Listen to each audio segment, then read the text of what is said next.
अस्सलामुअलैकुम dear student. जैसा कि आप लोग वीडियो का टाइटल देख कर आए हैं कि आज हम सिंगल एंट्री सिस्टम का ऑल इन वन करने वाले हैं। तो अगर आप लोगों को सिंगल एंट्री के बारे में नहीं पता तो आज हम इस एक सवाल के अंदर आप लोगों को कंप्लीट सिंगल एंट्री सिस्टम के साथ इंट्रोड्यूस करवाएंगे।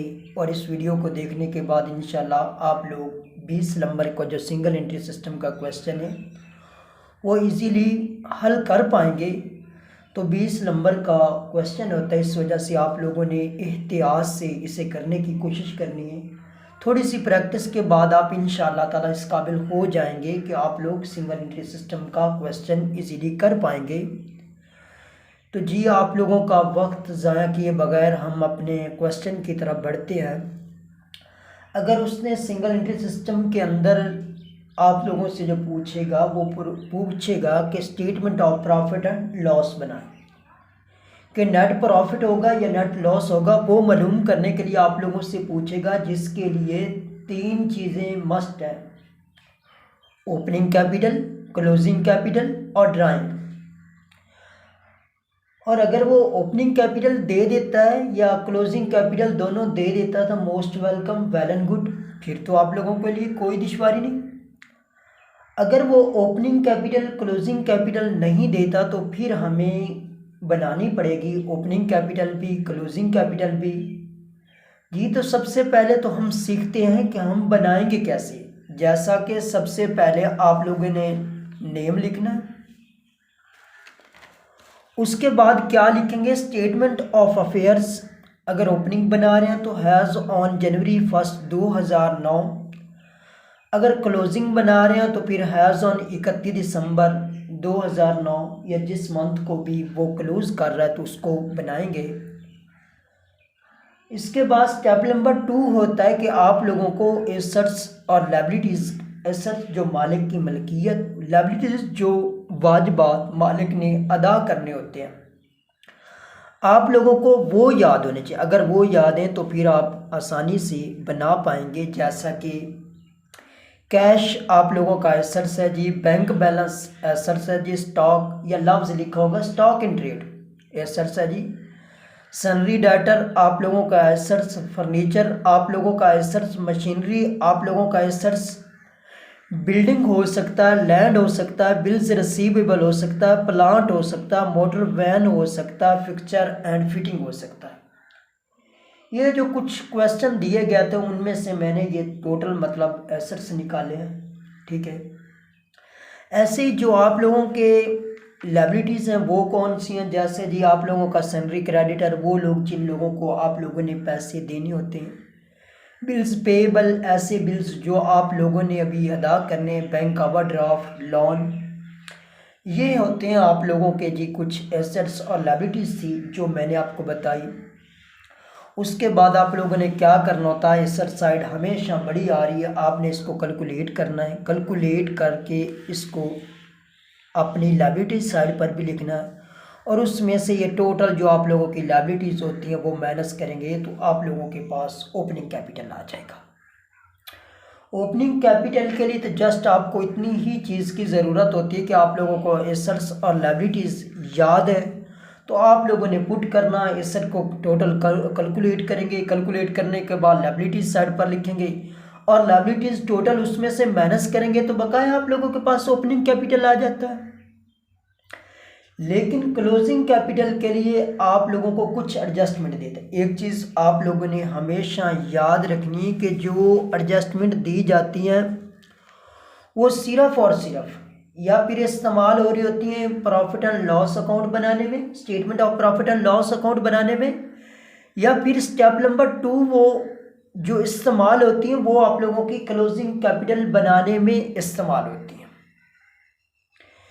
तो जितनी भी कोई एडजस्टमेंट है वो मैंने टोटल आपको वन बाय स्टेप आप लोगों को समझाऊंगा इंशाअल्लाह ताला। जैसा कि एक क्वेश्चन के अंदर दिया गया था, he one sold his investment of RS 600 at 2% per annum के हिसाब से आप लोगों की 600 की इन्वेस्ट में आप लोगों ने सिर्फ कंसेप्ट लेना, अमाउंट चेंज हो सकती है लेकिन अगर आप लोगों का कंसेप्ट ठीक है तो आप लोगों को कोई दुश्वारी नहीं। जैसे उसने दिया जी 600 की इन्वेस्टमेंट है, लेकिन उस पर जो आप लोगों को प्रॉफिट दिया जाता है, प्रीमियम दिया जाता है, वो 2% दिया जाता है। तो ये क्या करेंगे जी, प्रीमियम सबसे पहले कैसे प्रीमियम, वैसे ये जो इन्वेस्टमेंट होती है ये प्रॉफिट एंड लॉस अकाउंट में उधर जाकर लेस होगी, वो भी समझाऊंगा, लेकिन आप लोगों ने मालूम कैसे करनी है। 2% जी, 600 ज़रब 2 तकसीम 100, तो ये आप लोगों के पास 12 आती। 600 वो था, उसके बाद जो आप लोगों का प्रीमियम बनता है वो 12। इसका मतलब टोटल जो आप लोगों की इन्वेस्टमेंट है वो 612। ये मेरे ज़िम्मे है, पेंडिंग है, मैं आपको बताऊंगा ये किस जगह इस्तेमाल होती है, कहाँ माइनस होती है, वो आपको नेक्स्ट स्टेप मतलब जब मैं प्रॉफिट एंड लॉस अकाउंट बताऊंगा तो इसके अंदर समझा दूंगा। उसके बाद ही किसी जगह ये एडजस्टमेंट आ जाती है ऑन 1 जुलाई 2010 ही बारो मतलब क्या होता है, उधार लेना, लोन और 40,000 एट 10% पर annum के हिसाब से। तो जी मेरे भाई, मैं बता रहा हूँ बार बार कि रकम चेंज हो सकती है, लेकिन कंसेप्ट आना चाहिए कि आप लोगों को किस तरह इस्तेमाल करना चाहिए। तो जैसे आप लोगों ने लोन जो लिया था वो 40,000, लेकिन उस पर सूद आउटस्टैंडिंग भी तो अदा करेंगे मेरे भाई।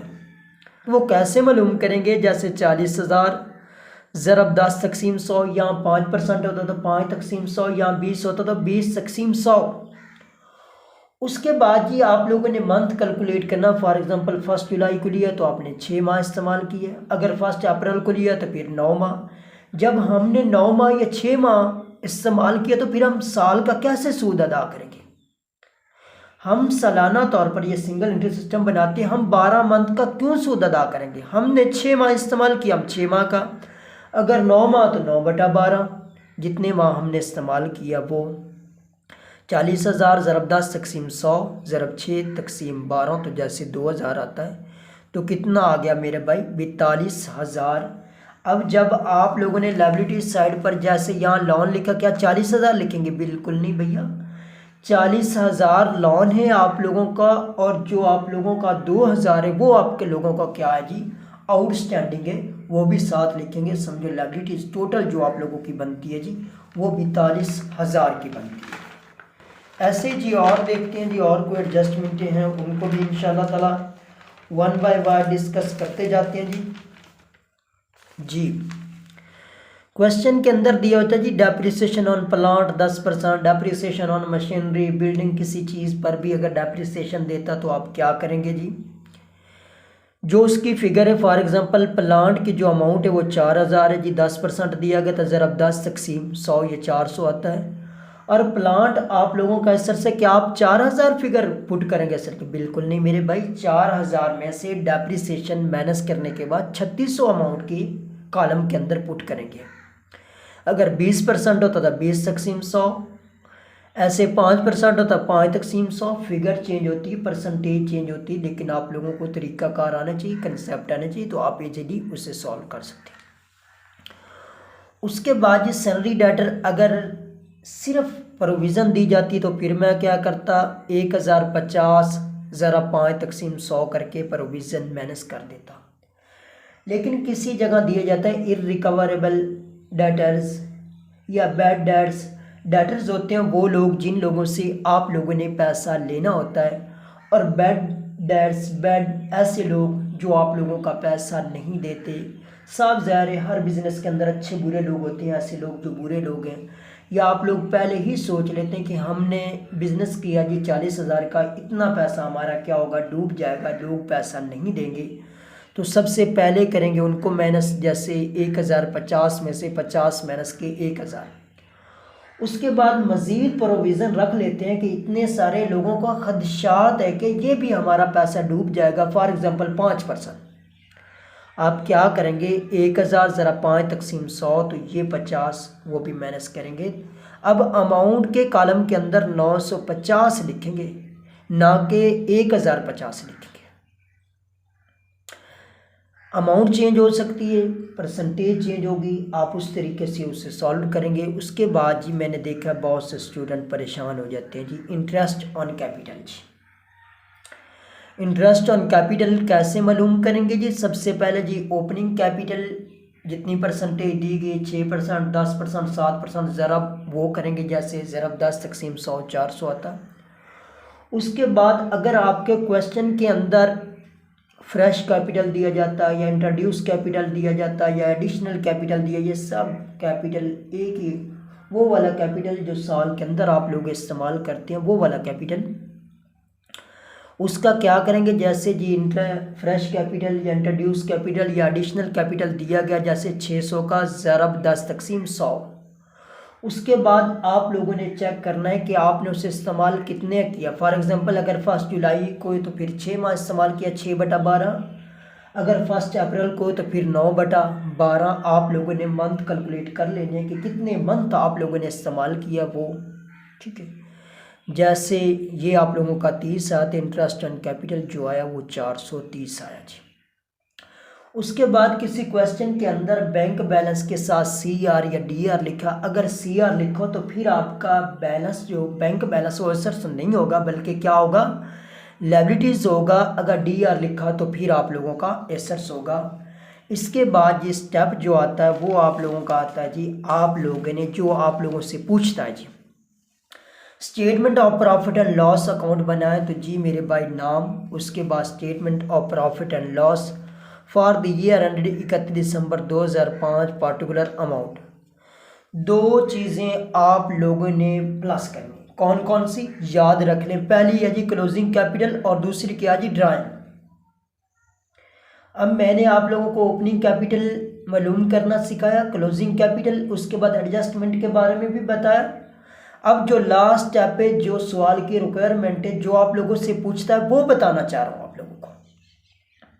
दो चीज़ें ऐड होगी, कौन कौन सी, क्लोजिंग कैपिटल और ड्राइंग। इसके अलावा जो चीज़ भी होगी सारी क्या होंगी, माइनस होंगी। जैसे सवाल के अंदर दिया जा सकता है जी आप लोगों का इंट्रोड्यूस कैपिटल, या नाम दे सकता है जी फ्रेश कैपिटल या एडिशनल कैपिटल, माइनस करेंगे। इन्वेस्टमेंट प्रीमियम निकालना सिखा दिया, माइनस करेंगे जी। ओपनिंग कैपिटल माइनस करेंगे। इंटरेस्ट ऑन कैपिटल वो भी मैंने आपको सिखाया भी, कैसे फाइंड करते हैं, कैसे मालूम करते हैं, वो भी माइनस करेंगे। और उसके बाद अगर बैलेंस आपका प्लस के अंदर आ रहा हो तो नेट प्रॉफिट, अगर माइनस के अंदर आ रहा हो तो नेट लॉस। ये था जी कंप्लीट आप लोगों का प्रोसेस। ये तकरीबन 12 से 13 मिनट की वीडियोस के अंदर आप लोगों ने कंप्लीट सीखा। अगर आप लोगों को मेरी वीडियोस अच्छी लगती हैं तो प्लीज़ मेरे चैनल को सब्सक्राइब कीजिए और बेल आइकॉन को लाजमी दबा लीजिए, और सदका जारिया समझकर अपने दोस्तों के साथ शेयर करें ताकि उनको भी किसी एकेडमी में जाने की ना ज़रूरत पड़े, घर बैठकर अपने क्वेश्चन को इजीली सॉल्व कर सकें। ओके, अल्लाह हाफिज़ एंड टेक केयर।